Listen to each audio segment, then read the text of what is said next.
Это актуальное интервью в студии Сергей Михедов. Здравствуйте. Арктический государственный институт культуры и искусства в прошлом году запустил новую программу по мастер-планированию и управлению развитием территории в условиях приполярного климата в рамках федеральной программы «Приоритет 2030. Дальний Восток». Чем примечательна программа, насколько она необходима в современных реалиях, а для кого предназначена? Обо всем этом поговорим сегодня. Гостья в студии Ирина Алексеева, профессор, руководитель трека «Урбанистика» программы развития АГИКИ. Ирина Дмитриевна, здравствуйте. Здравствуйте. Вот в чем уникальность программы, которую вы запустили в прошлом году?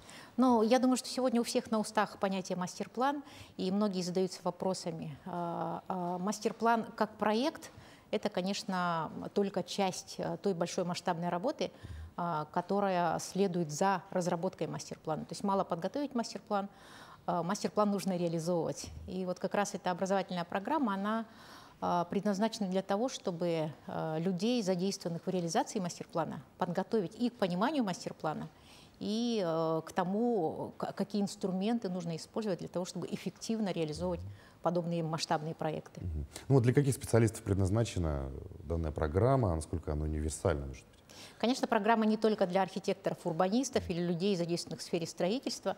Это прежде всего программа для управленцев, то есть руководителей глав муниципальных образований, улусов наших, в том числе для руководителей, например, девелоперских организаций, застройщиков, то есть всех тех, кто занимается именно планированием и реализацией проектов. И, конечно же, она направлена в том числе на наших разработчиков мастер-планов и на представителей министерств и ведомств, потому что вообще мастер-план – это очень простое определение имеет. Это договор о взаимном согласии. То есть люди должны уметь договариваться.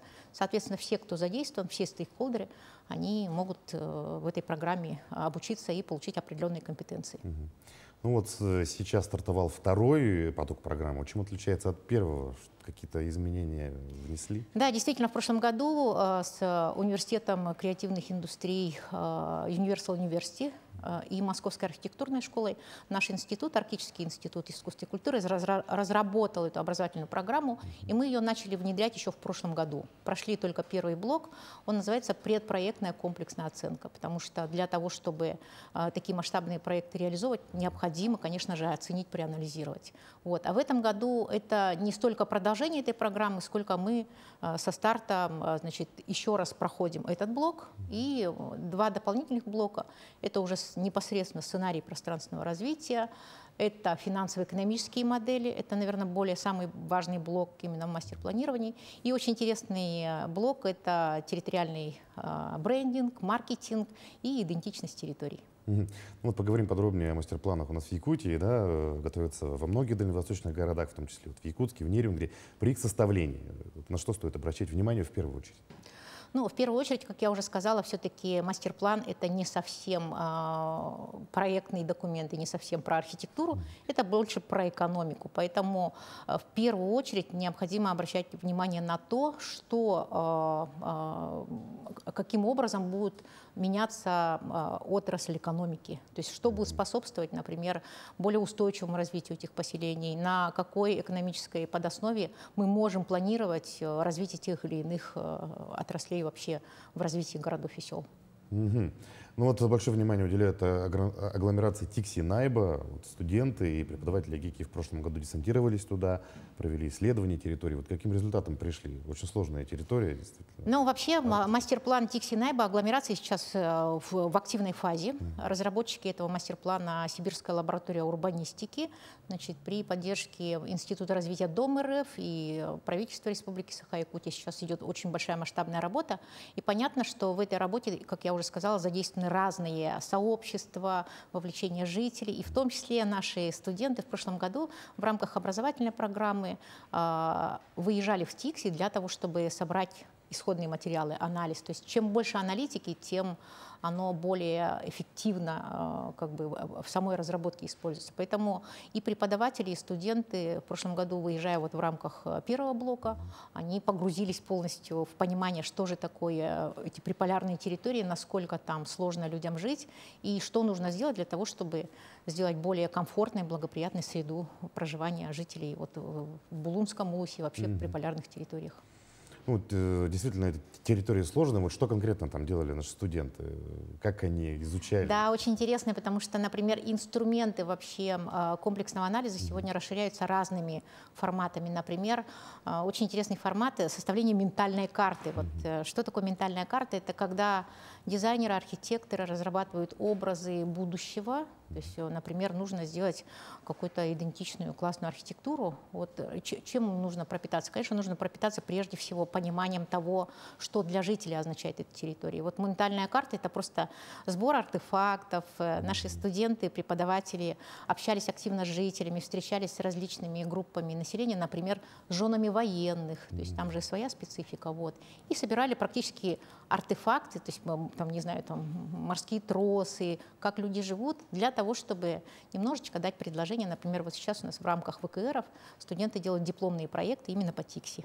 И используют вот те материалы, которые собрали в рамках исследования. Ну, мы понимаем, да, что Тикси территория перспективная, она будет только увеличиваться, да, население туда будет прибавляться. А вот какие-то интересные артефакты, может быть, нашли, о чем-нибудь рассказывали? Ну, там же очень глубокая культура, то есть, например, Тикси Найба — это совершенно разные культурные коды, потому что, например, в Найбе это больше территория эвенов, вот, а Тикси все-таки это люди, которые приезжали работать в морском порту, и подход, и понимание людей, и ожидания людей, они абсолютно разные. Вот как раз сбор этих материалов — это очень ценная информация. А вот кроме Тикси, да, какие-то другие кейсы рассматриваете в настоящее время? Да, в прошлом году мы брали только 3 кейса. Например, кроме Тикси у нас был микрорайон Кангаласы. И очень большой крупный кейс — это разработка мастер-плана территории Старого города 2. Он тоже сейчас у всех на устах. В городе Якутске это мастер-план уже разработан командой. Агентство по развитию территории и окружной администрации города Якутска, они разработали мастер-план и сейчас уже на стадии принятия решения о комплексном развитии территории. Вот. А в этом году у нас очень большой состав участников, и мы будем рассматривать именно те кейсы, которые находятся в работе, начиная там и от города Якутска, Нерингри продолжать, Тикси, и в том числе добавить, например, совершенно новый кейс у нас сейчас на старте, буквально разработка мастер-плана села Бердигистях. Вот. В прошлом году мы уже начинали разработку мастер-планов таких городов, как Нюрба, Таммо, Аталдан, и все они у нас как раз те, кто заходят на программу, они приходят с реальными кейсами. То есть какие-то реальные решения? Да, то есть работа образовательной программы, она заключается не в том, что мы просто теорию проходим, да? Мы как раз берем прикладные практические кейсы, очень реальные. Коллеги, которые разрабатывают эти мастер-планы, они заходят на программу, и мы им, условно говоря, на этой образовательной платформе делаем площадку для взаимодействия с представителями министерств, с главами как заказчиками, с администрациями и с различными участниками, проводим стратегические сессии и прямо обсуждаем реальные мастер-планы. Ну, после обсуждения уже какой-то есть результат конкретно, конечно. Да, конечно. А почему вот именно АГИКИ у нас занимается развитием мастер-планов? То есть, потому что в программе «Приоритет 2030», насколько я понимаю. Ну да, во-первых, программа «Приоритет 2030» позволяет нам сегодня такие интересные образовательные программы и реализовывать, и внедрять. Ну и вообще хочется отметить работу, конечно, кафедры дизайна и декоративно-прикладного искусства, где вообще все это начиналось. Заведующая кафедрой Анна Григорьевна Петрова сделала максимум усилий вместе с Аргланой Семеновной Игнатьевой, ректором института, чтобы наш институт в скором будущем стал университетом креативных индустрий, потому что сегодня основные кадры в сфере креативной экономики выпускаются именно на площадке АГИКИ. Ну, впереди поступление новых студентов, да, в Арктический госуниверситет. Хватает ли у нас вообще студентов, архитекторов? Нужно ли это направление нашей республики? Направление, конечно, очень нужно, очень востребовано сегодня. У нас 3 вуза, которые готовят специалистов в этой сфере. Это и Северо-Восточный федеральный университет, кафедра архитектуры, и наш Арктический институт, кафедра дизайна, и еще Аграрный университет, в котором есть кафедра землеустройства и ландшафтной архитектуры. То есть можно поступать в любой из этих 3 вузов и получить образование в сфере архитектуры, градостроительства, дизайна.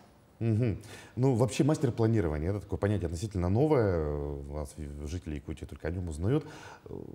Почему оно эффективно, как вы считаете? В чем польза именно мастер-планирования для наших территорий в Якутии? Да, это такой инструмент, который сегодня будет вводиться в нормативно-правовую базу. То есть у нас до сих пор не было как бы понимания, почему он нужен, этот инструмент. И если раньше мы стандартно разрабатывали градостроительные документы, генеральные планы, правила землепользования, застройки, проекты планировки, проекты межевания, сегодня мастер-план показал очень высокую эффективность, потому что не просто разрабатываются планы, они подтверждаются долгосрочными комплексными планами с источниками финансирования. То есть нужно четко понимать, на какие средства реализовывать и каким образом обеспечивать, например, приход инвесторов или участие малого и среднего бизнеса, предпринимательских сообществ. То есть это такой договор взаимного согласия, когда люди находят друг друга, город создает условия, и все участники совместно развивают территории. Ну, то есть, смотрите, разработка мастер-плана, да, идет у нас в Якутии, потом идет защита мастер-плана. Вот расскажите, как идет этот процесс? То есть приходится, как говорится, готовить какой-то большой документ, его защищать перед федеральными министрами, насколько я понимаю. Ну, вот смотрите, что касается федеральных министерств, у нас всего 3 мастер-плана, которые сегодня в зоне внимания президента Российской Федерации. Это город Якутск, как крупный город Нерюнгри, и агломерация Тикси-Найба. Но все, что касается других населенных пунктов, понятно, что там экономика несопоставима.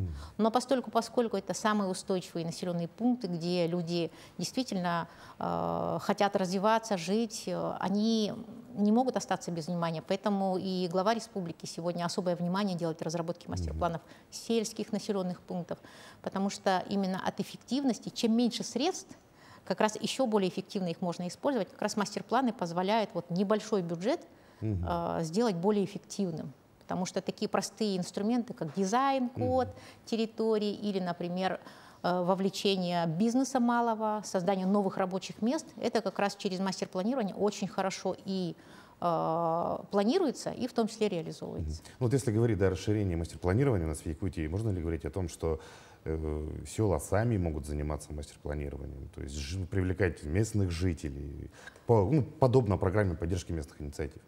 Собственно говоря, что такое программа поддержки местных инициатив? Это источник финансирования, да? То есть республика помогает реализовывать небольшие проекты. А мастер-план, он как раз как бы сборный документ. Есть, например, крупные проекты, бюджетные программы, из которых там могут быть источники на строительство социальных объектов, то есть они в программы включаются или включены. А есть еще, например, поиск внебюджетных инвестиций. Это могут быть не обязательно крупные, например, инвестиции от недропользователей, как вот мы сейчас слышим, крупные масштабные проекты. Это могут быть очень небольшие проекты, например, в сфере развития туризма, в сфере развития малой локальной экономики, какие-то, не знаю, там, коммерческие истории, связанные, например, с социокультурным программированием, то есть проведение, например, каких-то событий, оно может способствовать интересному времяпровождению людей, и оно, как только мы даем возможность людям чаще собираться, тут же сразу бизнес встает, условно говоря, в очередь, потому что это уже поток людей. Если обеспечить постоянный поток людей на какие-то определенные территории, почему, например, сфера благоустройства сегодня очень эффективна, тогда, соответственно, у людей уровень жизни уже совершенно другой. Они понимают, что они могут и в малом населенном пункте жить не хуже, чем где-нибудь в столице страны или в столице республики. Ну, действительно, мы все желаем нашей Якутии процветания. Большое спасибо, что вы нашли время, пришли к нам, ответили на наши вопросы. Желаем дальнейшей успешной работы на благо республики. Спасибо. Я напомню, вы смотрели актуальное интервью. Оставайтесь на нашем канале.